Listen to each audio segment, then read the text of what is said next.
Straniero fra gli uomini di Roberto Mosi. I giorni passano lenti sulla terrazza aperta su uno spicchio di periferia, gocce d'acqua sulle stalattiti della grotta. Lo sguardo curioso insegue voli nell'aria tiepida di primavera. Ora lontani sullo sfondo delle case raccolte sotto la torre d'Arnolfo o delle dolci colline di Fiesole.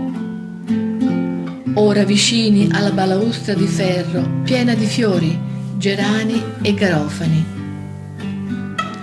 Ora conosco il nome di ogni specie, la veste delle loro piume, maschi e femmine, il modo di far la corte. Ora distinguo i loro versi di saluto e di richiamo, il mattino e la sera. Ora so come si alzano in volo, l'ondeggiare della traiettoria nel vento, il fermarsi improvviso. Ora non mi sorprende lo scontro per primeggiare sul rosso dei tetti. Ormai sono uno di loro, sopra la terrazza invasa dallo stridìo dei voli, nel silenzio della città. Ormai straniero tra gli uomini, ammutoliti dall'epidemia.